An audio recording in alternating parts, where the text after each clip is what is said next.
Welcome to back channel guys. तो आप लोग कैसे हैं? उम्मीद करते हैं कि आप लोग ठीक ही होंगे। तो मैं आपके लिए न्यू भोजपुरी का डांस लेके आया हूँ जो कि इस टाइम बहुत वायरल चल रहा है।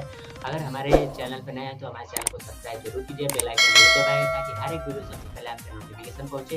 तो चलिए बिना समय गवाते हुए वीडियो को स्टार्ट करते हैं।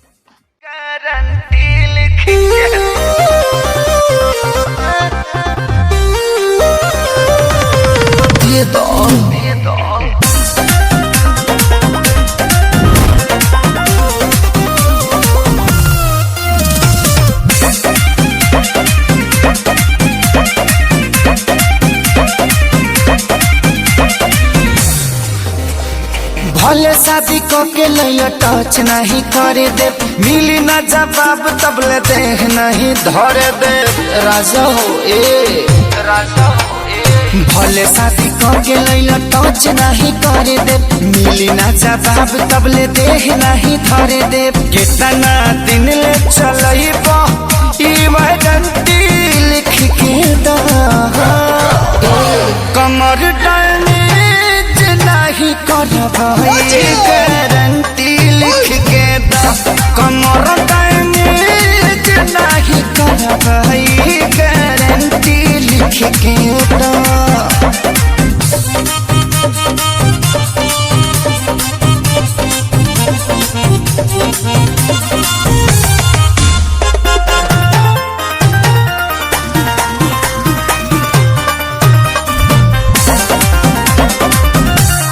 ये चुमुक जैसा टवले रही हो, असरे पूरे ले चढ़वले रही हो। रजो हो गबड़ा के साइड हो जाइबा, हाथ न थइबा तू।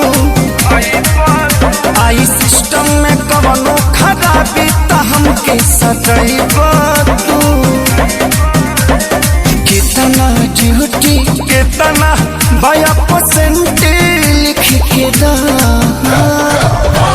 कमर डैमेज नहीं कर भाई गारंटी लिख के दा, कमर डैमेज नहीं कर भाई गारंटी लिख के दा।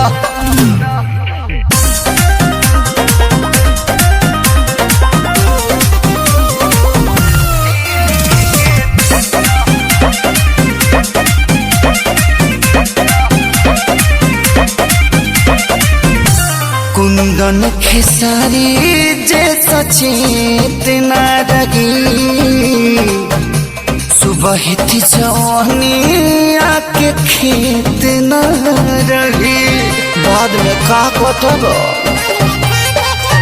सब पहले से सोचले पानी हम कुली बतिया हो। एक एक पे पर बनवाले आज के रतिया हो। हमारे नौकरिया करब परमानेंट लिख के दा, कमर डैमेज नहीं कर भाई गारंटी लिख के दा, कमर डैमेज नहीं कर भाई गारंटी लिख के दो। जरूर सब्सक्राइब किया, बेल आइकन दबाएं ताकि हर एक वीडियो सबसे पहले आपके नोटिफिकेशन पहुंचे। और इस गाने पे आपको डांस वीडियो चाहिए जरूर हमें कमेंट में बताइए, मैं आपको रिप्लाई जरूर दूंगा। चलिए अगले नेक्स्ट वीडियो मिलते हैं, तब तक के लिए बाय।